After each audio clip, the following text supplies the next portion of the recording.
if you had a golf course in any other place in the city, right, the kinds of development that would happen, right? And for me, the only reason why there isn't that level of development in a community like this is because the stereotype around criminality that's associated to a lot of folks in our communities and neighborhoods. So for me, the issue of the Judiciary Committee in addressing criminal justice is also a part of challenging this notion that folks in our communities are inherently criminal, right? And to talk to people about investing, legislators to invest in our communities, because when they invest in our communities, it's good for the entire district and good for the entire city. Thank you. Next question is from Delegate Oaks. If you're selected, what steps will you take to ensure accountability and transparency to protect and strengthen the 41st Amendment? So one of the things that I was taught about the way that legislators engage, particularly with the governor's office, is this idea of getting bond bills. And a lot of times, the only folks that know to even ask for bond bills are government agencies or major nonprofits. One of the things that I would like to do is to convene community in order to put forth proposals for bond bills. So for those who don't know, bond bills, this is the money that comes out of the capital budget that is used to build structures. And too often, we don't have control of institutions that are in our communities. We're often forced to rely on those major institutions that know to ask for a bond bill for that to be in the governor's budget. So for me, I would want to convene community to be able to put forth things like bond bills, which again is something that a lot of legislators know to ask for, but a lot of times community isn't part of the process in drafting what kinds of bond bills will come to the community. And if you talk to a lot of folks in our neighborhoods, space to do things for community is something that's severely lacking. You know, space isn't free, it costs money. And space is really the social container by which community is developed and cultivated. And so for me, that's a very important thing, is to have space that the community owns and has ownership of. And so in terms of accountability, I would want the constituents to tell me what kinds of structures or buildings or space does the community need to advocate then for a bond bill in the course of being a legislator and trying to bring back things to the district. Thank you. Ms. Wallace? Yes, what have you done in a leadership capacity to garner tangible and impactful results in the 41st district? So a few things. One is a lot of my work actually is centered around youth, training youth. My background is in policy debate. And so as a matter of fact, the last two national debate champions were from Baltimore, 2015, 2014 from Baltimore. Some are in law school, others are in graduate school. And those are the kinds of opportunities that oftentimes don't materialize in our neighborhoods. And so for me, using my connections and relationships in the policy debate world has been useful. And I have a student currently who's is at Howard Law. And those are the kinds of investments that I think are important in terms of tangible results for the 41st district. And then the other piece that I would also like to talk about is at Liberty Rec Center. One of the things that we're working with Ms. Kim Trueheart, who runs Liberty Rec Center, over there trying to bring more resources to Liberty. And so we actually had a really effective meeting. We brought the Nation of Islam, Safe Streets, because that's one of the things that folks are concerned about. It's like issues of safety, but also thinking about like what is there to do for young people. And so we had a really good conversation. Both the Nation of Islam and Safe Streets have a good track record in terms of interacting with the young people over there. And so for us, that's an effort that tangibly will result in more young people being engaged over there. Thank you. The last question is from Councilman Spector. Dagon, what are your thoughts and how would you assist in retaining and bringing economic and employment anchors to the 41st district, such as the previous race at the district? So I think one of the things that I think is missed out on is that if we think about human capital, so a lot of times we talk about resources, we're talking about just money, cash, or bonds. When we think about human capital, there's a tremendous amount of talent that exists in our communities and neighborhoods, but again, they're not close in proximity to the kind of institutions that can give them the level of investment in the kinds of things that folks have talent to cultivate and to bring those dollars. So for instance, if you think about the Ambassador Theater, right, that's been empty for a long time now, we have actually a very strong and vibrant art scene here in Baltimore. Particularly a lot of artists, people of African descent, right? Black folks who are nationally renowned. We had a slam poetry team that was national champions, both the youth and the adults. So if you think about something like a theater, right, and you have that level of talent that can be cultivated, to me, that's something that can bring dollars, not just here in Baltimore, but up and down the East Coast. Because if you think about cultural centers where you have a place to go to, you go to New York, you might go to Philadelphia, you might go to DC, maybe Atlanta if you want to go that far. But this could really be an anchor between DC and New York City to be a major hub for arts and attracting the kinds of talent if we're able to invest in institutions like the Ambassador Theater that I think would greatly contribute not just the economic welfare, which is important and to your question, but also the cultural life of the community. Because you'll have folks who, in the community that'll go past it, see it as a lively source of things that are happening,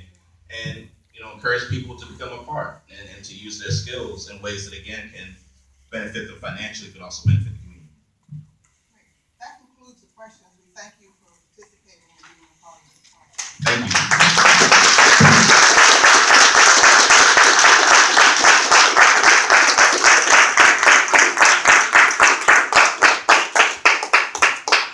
Ladies and gentlemen, we've been joined by former State Senator Larry Young. I saw you come in. Good evening, welcome. Thank you for being here. Ms. Davis, how are you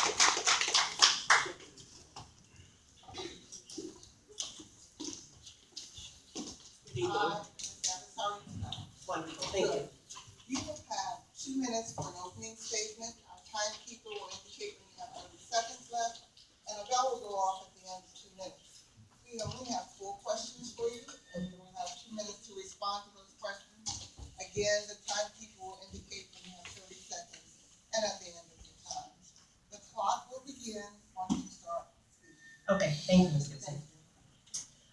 Good evening to my District 41 neighbors who are here tonight. It is so wonderful to see how many of us care about our district and our community and have shown up tonight to choose the next delegate from our district.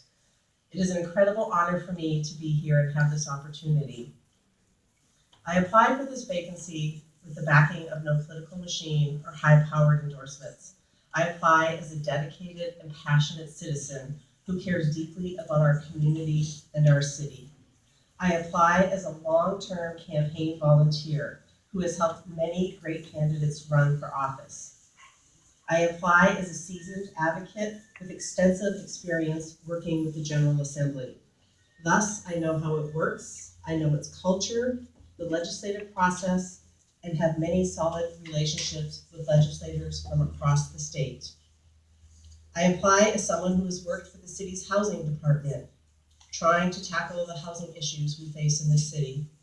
I apply as an advocate for equality who worked hard to strengthen lesbian, gay, bisexual, and transgender families in our district and across the state. I apply as someone who has a proven track record of successfully collaborating with diverse groups to bring about change. I apply as a campaigner who can and would do the work to retain the seat in the 2018 elections. I apply as someone who will represent the constituents of District 41 with impeccable integrity. I apply as a dedicated and lifelong advocate for social justice. All of this I would bring to the General Assembly. Thank you. Thank you. First question. What committee of the legislature would be most relevant to serve on for the constituents of the 41st District? Well, I think every committee in the General Assembly and in the House of Delegates touches District 41 and people in District 41. The Health and Government Operations deals with issues of public health, innovative issues of public health that the city often is on the forefront of. Certainly the Judiciary Committee, which deals with, I think, problems that disproportionately impact our people in Baltimore, whether that's pretrial and bail reform, decriminalization of small amounts of drugs. But certainly I think the one, especially after today's budget disclosures, is appropriations. I mean, this morning we saw the governor put forth a budget that cut $45.4 million from the city's school budget. So having a voice, we have a strong chair of that committee who is Delegate McIntosh, who is from Baltimore, but certainly this is the committee that can help fix those inequities and fight back against cuts when they impact our city like that. Thank you. Our next question is from Delegate Oates. If you're selected, what steps would you take to ensure accountability and transparency to protect and strengthen the 41st district? Well, accountability and transparency certainly are some of my core values. I served as the executive director of a statewide civil rights organization, and certainly it was expected of all of the people I served that I was transparent and accountable to them, that my decisions were explained, that I was open and candid about my thought processes, and that I'm accessible. I think the most important thing is that your door and phone is always open and on to the constituents, whether that's dropping into your district office, you're out in Annapolis for a structured lobby day, or just there because you happen to be in the area. I want constituents to be able to feel like there is, that I simply I'm part of District 41, and just as you would call your neighborhood association, president, or anybody else, that kind of communication must happen between a delegate and their constituents in order to be accountable to the people who put you there. Thank you. Ms. Wallace? What have you done in a leadership capacity to garner tangible and impactful results in the 41st district? I've lived in the 41st district for almost 12 years, and I would say that my greatest contribution to the district has been working to elect people to serve the public. I have worked on almost every campaign since we moved to the district in 2005, whether that was Governor O'Malley's gubernatorial campaign and working in that District 41 to the latest round of city council races. I have for many, many years felt like my contribution could be helping identify and put my skills and experience behind people who I wanted to see represent, whether it was the city council district, the governor's mansion, the attorney general's office, but represent our district in those places. And so that is where I've worked, and most of my work has been developing statewide policies that forward the agenda of equality that inherently impact all of the 47 districts of Maryland, and District 41 being one of those. Thank you. And our last question is from Council Inspector. Says, what are your thoughts and how would you assist in retaining and attracting economic and employment anchors in the 41st district? Enhancing the chances of people staying on immigrants. Well, I believe solutions always come from the community.